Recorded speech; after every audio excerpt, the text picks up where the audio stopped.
On va aller voir d'où elle vient avant d'entrer dans cette fausse matrice et sous quelle forme. 1, 2, 3. Elle est humanoïde féminine, la polarité féminine, grande, bleutée et dorée. Toute son aura est bleutée et dorée et ça vient colorer sa peau.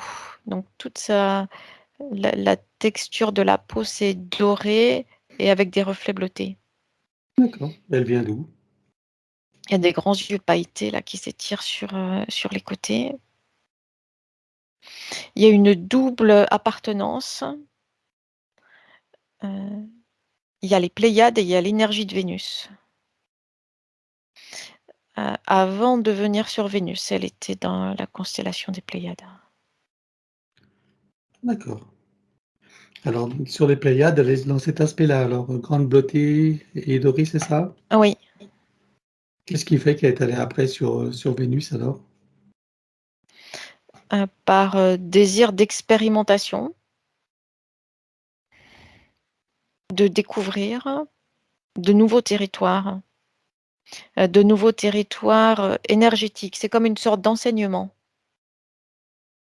Oui. C'est pour passer comme une sorte de rite d'initiation, de passage, à passer, comme un rite d'initiation. D'accord. Et pour faire quoi alors? Ça entre dans le cadre d'un apprentissage qui est beaucoup plus vaste et qui comprend plusieurs paliers.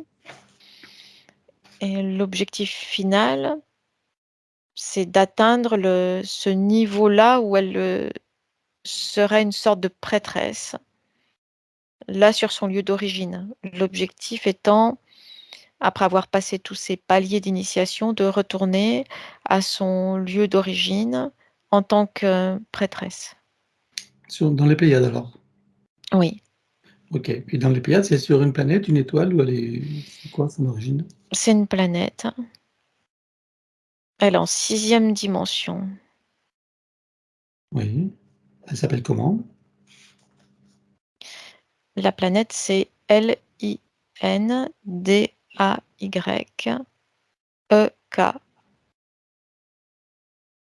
Les lettres apparaissent en surbrillance les unes après les autres. Linda Yek.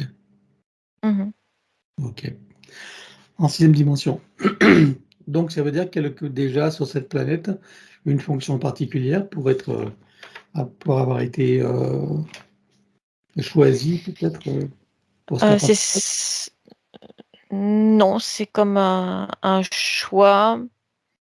C'est un choix de sa part, tout comme sur le plan terrestre, on peut choisir on va dire, de prendre une voie professionnelle donnée et un choix d'études. C'est un peu similaire. D'accord, ok.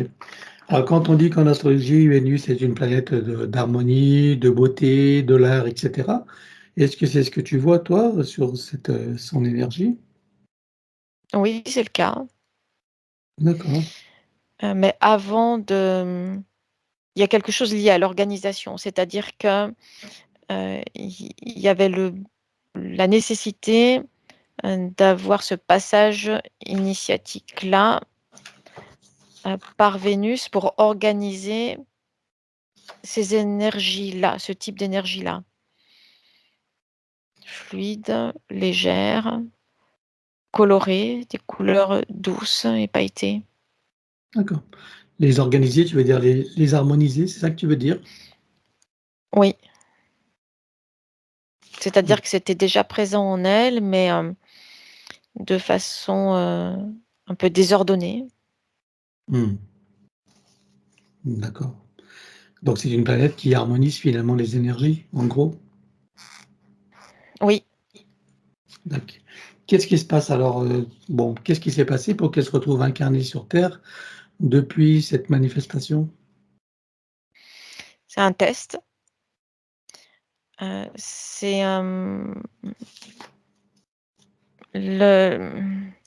c'est mettre quelque chose en place et le tester dans la difficulté pour voir si tout se maintient, si l'apprentissage a été suffisamment efficace. C'est un test, le passage sur Terre.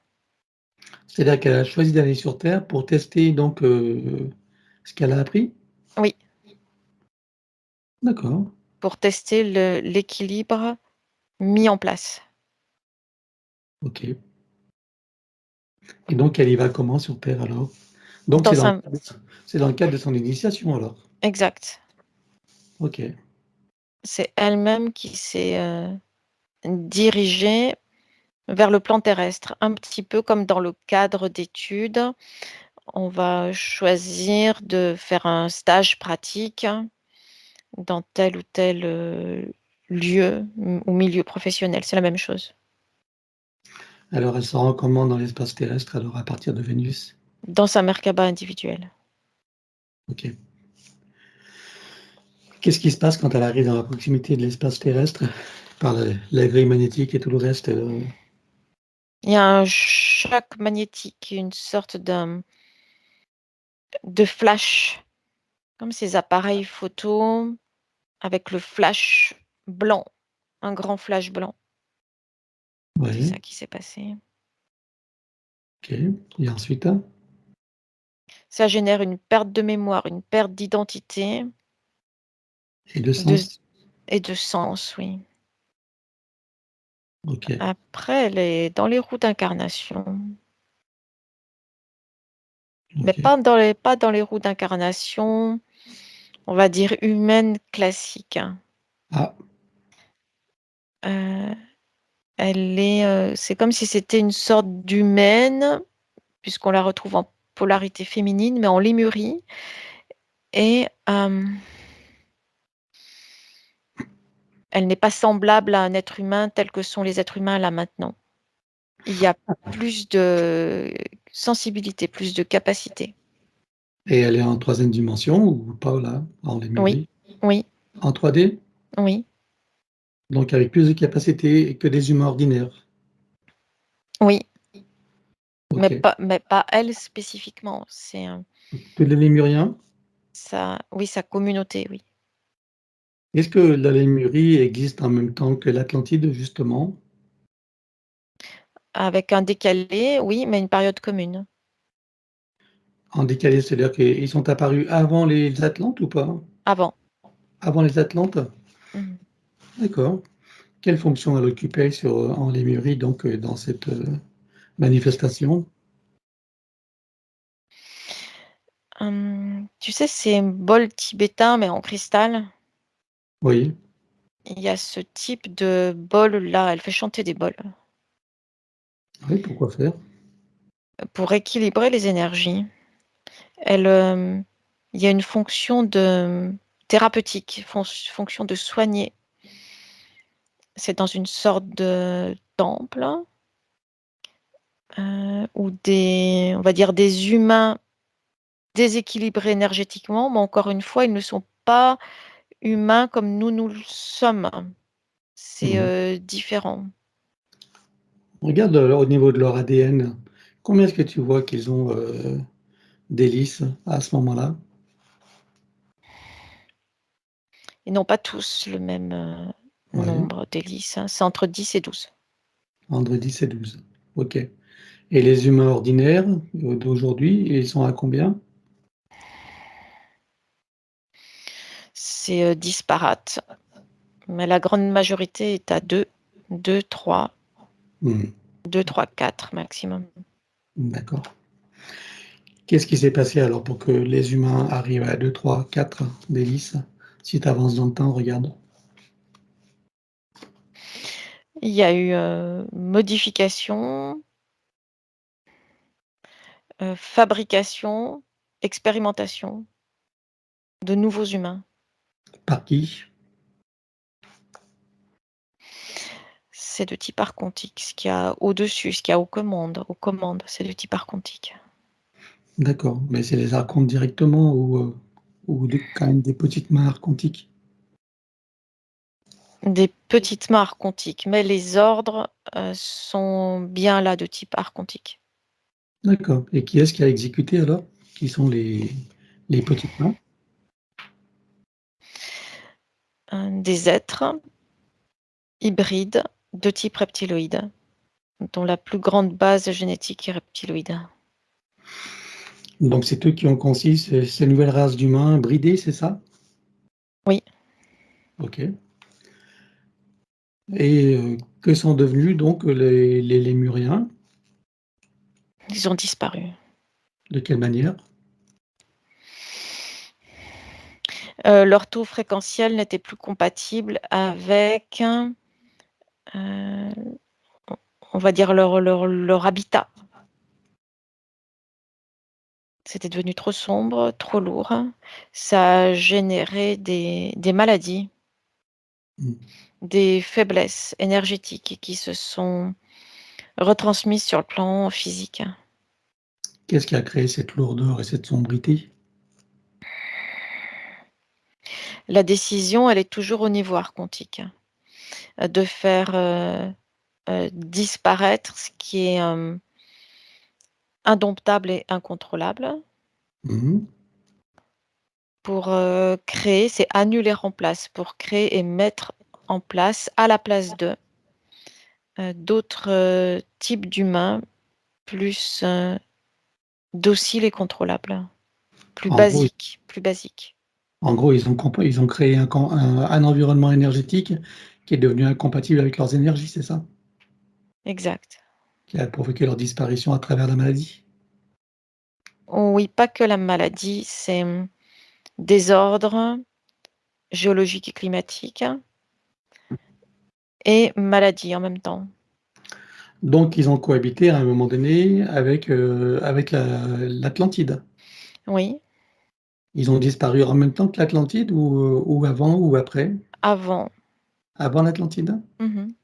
D'accord, et pendant la cohabitation avec l'Atlantide, ils avaient des relations les uns avec les autres, les Atlantes et les Lémuriens? Mmh. À un moment donné, oui, mais il y avait là aussi des différences de fréquence, des différences, d'intention et venant de l'Atlantide, il y avait quelque chose de dominateur, qui ne correspondait pas avec, on va dire, l'esprit pacifiste, pacifique, qui régnait en Lémurie. Donc Mmh. les frontières ont été, et les relations volontairement, fermées. D'accord, OK. Il n'y a pas eu de relation du tout ou il y a eu des relations, de S'il y en a eu, domination? il y en a eu de type, d'échanges commerciaux. D'accord, rien d'autre? Type d'échanges commerciaux, mais de connaissances aussi, échange de connaissances. Mmh mh. OK, et donc toi, de ton point de vue à toi, puisque nous en sommes à l'Atlantide, regarde les Atlantes, d'où est-ce qu'ils venaient? Il y a 2 provenances différentes. Il y a une provenance qui vient des Pléiades et il y a même plus de 2 provenances. Il y a Sirius aussi qui est là Mmh mh. et constellation d'Orion. C'est les 3 principales. D'accord, donc eux étaient plus dominants que les Lémuriens? Pour une, faction de la population, oui. Mmh. C'est comme si une faction de la population avait pris le dessus, dans un sens de volonté de domination et de soif de puissance. Est-ce qu'à un moment donné, les Atlantes ont dominé les Lémuriens ou c'est resté seulement dans des échanges commerciaux? Il y a eu volonté de domination, mais pas de domination effective.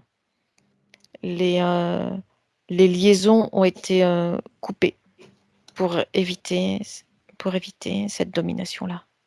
D'accord. Alors qu'est-ce qui s'est passé donc si on en revient à celle qui est Sandrine aujourd'hui? Donc, elle est en Lémurie, donc elle pratique, son art, de guérison avec ses bols, genre, cristal. Il y a plusieurs incarnations là, heu et au fur et à mesure des incarnations, il y a des baisses de fréquence. C'est-à-dire que ça ne va pas, en expansion, c'est le contraire. Un déclin. Oui, Plusieurs incarnations, tu veux dire, sur la Lémurie, c'est ce que tu veux dire? oui, Avec un déclin à chaque fois? oui. Si tu regardes la Lémurie depuis sa fondation jusqu'à sa disparition, c'est une période qui a duré combien de temps à peu près? C'est complexe la notion de temps. Mmh. Parce qu'en réalité, ça coexiste encore là maintenant, sur certains plans. D'accord, tu veux dire qu'elle existe encore sur une certaine fréquence? Oui, Ouais, sur quelle? tout coexiste Mmh. en même temps. Et après, c'est activé ou pas, ou plus ou moins, suivant la convergence des consciences pour procéder à l'activation des potentialités fréquentielles d'une réalité donnée. Alors en d'autres termes, tu veux dire que sur un plan quantique, tout coexiste, il y a pas de passé, présent, futur? Non, Ça veut dire que tout ce qui a existé existe encore sur certains plans? oui, et tout ce qui est Voilà, date, durée, on peut pas déterminer. non. À chaque fois, tout est faussé. C'est-à-dire que toutes les échelles il y a plusieurs échelles de temps et on ne peut s'appuyer sur aucune échelle en particulier. À chaque fois, ce sont des échelles artificielles et des données artificielles. Mais si tu regardes d'un autre plan, d'une autre perspective, ça ne correspond en fait à rien, puisque tout coexiste en même temps. D'accord. Là, on parle sur le plan de l'absolu, tout coexiste en même temps. Oui, Sur le plan du relatif, ça peut on va dire, se déterminer sur certaines échelles. exact, mais qui vont être différentes, ces échelles de temps, suivant le concept de temps, on va dire, dans chaque civilisation donnée. Suivant la conscience de chacune des personnes. C'est ça Et que tu aussi, ça se décline ensuite, suivant la conscience de chaque groupe, mmh. et puis en continuant de chaque personne. D'accord, bien. Alors, si on se réfère qu'au plan 3D, combien de temps est-ce qu'on peut déterminer un temps d'existence en 3D uniquement? Puisque là, tu englobes pas que la 3D, je suppose? Non, il n'y a pas que la 3D là. Voilà. Si on reste que sur la 3D, sur le plan physique de Il n'y a manifestation, pas, c'est en 5D, 5D. quoi, 5D? La Lémurie, 5D. Ah, mais tu me dis qu'elle était en 3D sur la Lémurie, elle, en incarnation? Oui, il y a eu c'est comme ici, là, en 3D, on peut évoluer en même temps en 5D. Et là, Ouais, c'est la même chose. En 5D, on peut aussi avoir la conscience de la 3D avec une conscience d'exister dans la 3D. donc ça veut dire que la 3D existait à ce moment-là, en Lémurie? Oui, mais pas au sens où tu l'entends. C'est difficile d'expliquer. Ouais, ouais, c'est un contexte, c'est une vision difficile à expliquer. Tu peux en dire est-ce que la Lémurie existe quand même en 3D ou pas? Même si elle est incarnée en 5D avec une conscience de 3D. Est-ce qu'elle existe Oui, en 3D? oui, oui, puisque chaque conscience crée sa réalité dans une dimension donnée suivant, pour simplifier, on va dire la volonté d'expérimentation du soi supérieur. D'accord, c'est là elle crée la conscience de la 3D pour s'y manifester, c'est ça?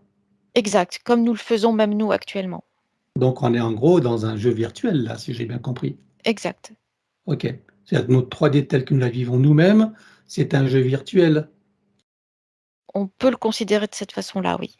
OK, et ce jeu virtuel de la Terre, de l'espace terrestre, il est régi par le monde archontique?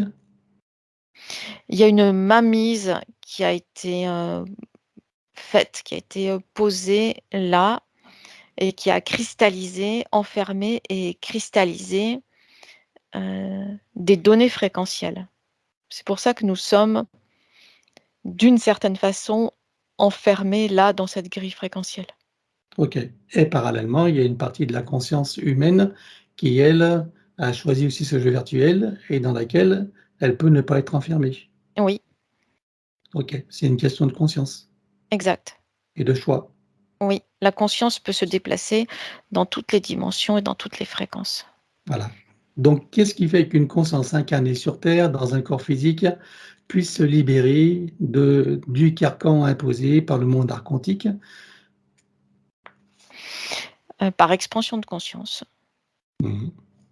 par prise de conscience et expansion de conscience. Voilà. Donc là, de ce point de vue-là, le monde archontique ne peut plus rien faire sur l'humain si lui-même atteint une conscience de 5D, c'est ça?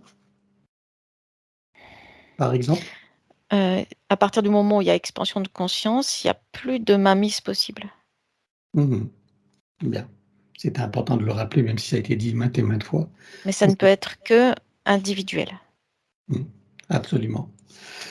Très bien. Donc si on revient à Sandrine encore une fois, donc qu'est-ce qui s'est passé pour qu'elle se trouve incarnée en humaine alors après toutes ces vies en Lémurie? C'est comme une sorte de descente de palier fréquentiel au fur et à mesure des incarnations. Mmh. Et arriver, on va dire, au dernier palier, dernier palier fréquentiel suivant la dernière incarnation en Lémurie, elle s'est retrouvée piégée là, avec une sorte de plafond invisible au-dessus. Et là, elle est rentrée à ce moment-là dans un autre cycle. Ça s'est comme inversé.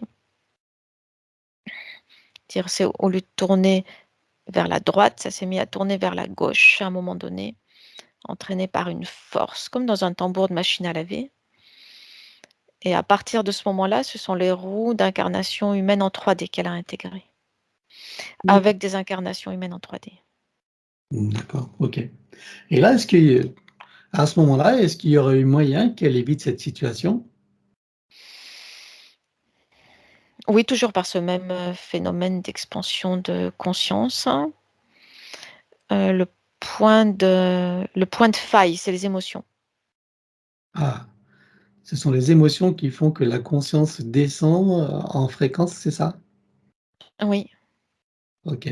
Donc si elle était, on va dire, informée de ces processus à venir, qu'elle aurait pris ses dispositions, elle aurait pu ne pas entrer dans ces roues inversées d'incarnation. exact. OK, bien. Et donc c'est la perte de conscience qui a eu lieu durant toutes ces incarnations dans le déclin, qui lui a amené à vivre ces émotions, on va dire limitantes?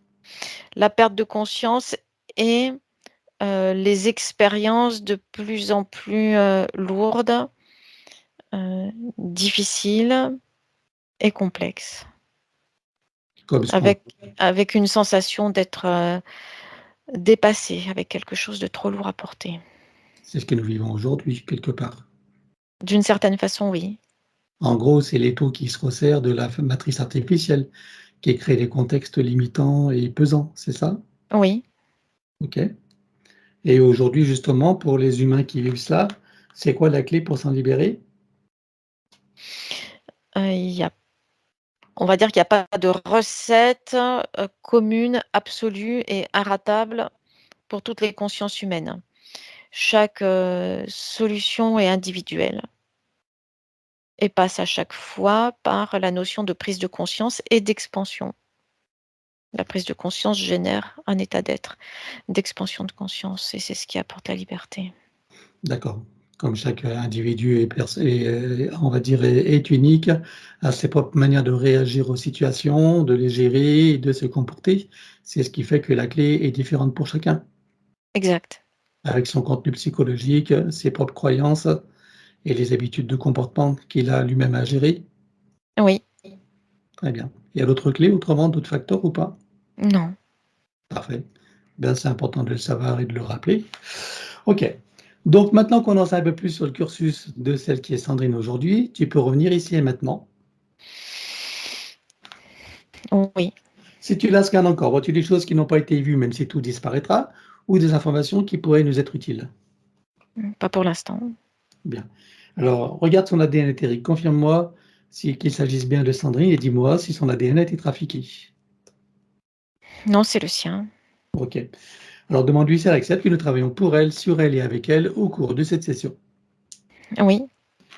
Puisque nous avons son accord, en son nom, nous avons convoqué toutes les entités en lien direct et indirect avec elle jusqu'au plan archavélique. Qu'elles le veuillent ou non, qu'elles se cachent ou non, elles n'ont pas le choix. Je compte à 3 et elles te sont toutes apparentes. 1, 2, 3. Il y a ces entités-là, reptiloïdes, avec cette énergie brutale, instinctive et brutale. Il y en a 3 principalement qui sont accrochées à elle. D'accord. Ensuite, Après, il y a d'autres entités de même type qui sont en arrière-plan et qui ne sont pas directement raccrochées à elle, mais qui le sont quand même par l'intermédiaire de ces 3-là cités précédemment. et quel rôle joue-t-elle celle-ci? Et combien tu en vois? Il y en a une dizaine Ah qui oui. le nombre n'est pas fixe puisqu'elles s'accrochent, elles se décrochent. Il y a les dominants et les dominés. Donc les 3 principaux sont des dominants qui laissent une parcelle d'énergie récupérée sur elle, sur Sandrine, aux dominés qui viennent s'accrocher derrière. Et qu'est-ce qui lui crée comme problème, cela? Une sorte d'épuisement. Épuisement énergétique. D'accord. Et leur objectif, c'est quoi, eux? C'est le même, sauf que comme ils sont dominés, ils n'ont pas l'accès direct. Ils récupèrent les miettes. D'accord. Qui vois-tu d'autre après ça? Il y a des entités démoniaques qui, elles aussi, sont là, attirées par son énergie. Et qui, elles, viennent, on va dire, en 3e plan, récupérer les miettes des miettes Mmh. énergétiques. Et comme d'habitude, elles appuient sur certaines failles, je suppose. Oui. Lesquelles? Cette sensation de ne pas être à la hauteur, de ne pas y arriver, de dévalorisation d'elle-même. OK. Qui vois-tu d'autre ensuite? Après, il y a les entités qui gèrent l'espace terrestre et qui remontent en hiérarchie jusqu'au plan archontique. Est-ce que tu as des parasites à l'intérieur sur et autour d'elle? Non. D'accord. Pour en revenir à ces esprits démoniaques, est-ce qu'ils lui créent des blocages également?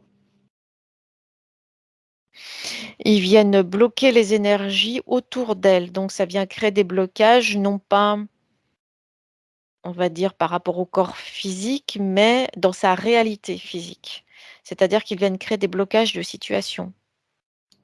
D'accord. Dans les relations, dans le domaine professionnel, tout ça? Oui, C'est eux qui créent les blocages? oui. OK, bien. Alors, je te par rapport on va revenir sur le stage bio qu'elle a fait donc à Cuba, bioénergétique, voilà, où ils ont travaillé avec le soleil central, appelé des dragons, voilà, pour des nettoyages et voilà. Qu'est-ce qui s'est passé? Donc déjà lorsqu'ils ont sollicité des dragons, va à ce moment-là et regarde ce qui se passe quand ils sollicitent des dragons, qu'ils travaillent Bah, avec des dragons. Qu'est-ce qui se passe? Qui est-ce qui est là? moi, j'ai perçu quand tu as parlé de stage, et c'est les mêmes entités qui ont été sur les boules énergétiques là. Ce sont enfin, je voyais des reptiliens et qui récupéraient en fait donc cette énergie-là de connexion au soleil central Mmh. et je les vois en fait comme si c'était interféré ou dévié, quelque chose comme ça. Tu parles de Donc l'énergie soutirée du soleil central. Ils la dévient à leur profit, c'est ça? exactement, voilà, parce que je le vois dévier, se mettre en travers comme ça Ah. et donc les personnes qui continuaient je sais pas si c'était un rituel ou quelque chose d'autre, Oui, hem, elles sont bah, du coup, elles envoient de l'énergie à ces entités-là. Elles sont interférées. d'accord, OK. Ça Alors oui, Vas-y. et que là, quand ils t'ont demandé donc qu'il y ait un nettoyage là, et que la nuit même, il y a eu un petit tremblement de terre, est-ce que c'est en lien avec eux ou pas? Oui, Et qu'est-ce qui s'est passé alors? enfin avec les reptiliens. Oui, je parle des reptiliens, bien sûr, Ouais, évidemment. c'est vers eux que j'ai vu, en fait. Ouais, En fait, c'est comme si je voyais plein d'éclairs tomber dans la terre, en fait, qui les englobaient comme ça, comme un dôme, qui englobait les gens au sol du ouais. stage, et que ça avait fait l'effet d'une, euh, comment je peux expliquer, d'une surcharge énergétique, en fait. Il y avait quelque chose de Électrique, pas logique. électromagnétique, un truc comme ça. Comment, t'as dit quoi? Électrique, électromagnétique. Oui, oui, oui, tout à fait, voilà, ça fait Ouais, exactement ça. Ouais. ok. Et d'où est-ce qu'il venait ce dôme? C'est eux qui l'ont créé ou Oui, oui, c'est ces reptiliens que je revois là. ils créent le dôme? Ouais, ça fait comme une sorte de dôme, c'est une sorte, oui, de dôme magnétique ou électrique. Ouais, ok. Voilà. Et donc, c'est ce qui a fait trembler la Terre, enfin, un Ouais, micro-tremblement, c'est ça? micro, ouais, c'est quand même assez faible pour le ressenti Ok, humain, mais c'était bien eux en tout cas. bien. Alors moi, j'aimerais en profiter, puisqu'on parle souvent de dragons, hein. Beaucoup sont intrigués par les dragons, beaucoup disent, prétendent qu'ils sont en contact avec des dragons, qu'ils ont leur propre dragon, etc. J'aimerais que tu cherches, bon, je ne te parle pas de ce cas-là, dans ce Mm. camp à elle, donc dans ce stage, c'est pas des dragons, c'est des reptilioïdes, on est d'accord? Oui, là il y en Hein? a. Il y a des Ouais, reptiliens, oui. ouais, Mais en fait, mais pendant que tu as dit ça, en même temps, j'ai vu comme une sorte d'oiseau blanc, comment dire, nacré, voler sur ma droite comme ça. Et en même temps, je voyais les reptiliens sur la gauche qui interféraient ces énergies. Voilà. c'est quoi l'oiseau blanc nacré? De quoi il s'agit? De d'autres dimensions, je sais pas, de créatures. Bah, regarde, on va en prendre un peu plus. Regarde de quoi il s'agit alors. C'est quoi ces oiseaux blancs nacrés? Regarde leur essence déjà. Regarde si toi-même tu n'étais pas en train de te faire leurrer là. Hmm. Non, une naissance reptilienne, ouais. Voilà. C'est eux encore qui t'envoient ces images? Oui, je rigole parce Bon, que je les vois rigoler. Bon, bref. voilà. Donc tu les vois là? Oui, c'est bon. On t'ouvre un portail et on les vire. Un, deux, trois. Oui, Tu refermes et tu effaces. oui. C'est le fait qu'on soit connecté à ce stage qu'ils ont pris conscience de ta présence? Oui, je me suis connectée à leur présence, en fait. Oui, Eh effectivement. ouais, c'est pour ça ils En t'ont fait, décelé, ils t'ont leurré. ils sont souvent sollicités, j'ai l'impression, sur Terre, en fait. Oui, alors justement, quand on parle de dragon, donc à chaque fois, moi que j'ai fait des séances, chaque fois c'est des reptiloïdes. Moi j'aimerais que tu regardes s'il existe quelque part dans l'univers ou dans le multivers des dragons.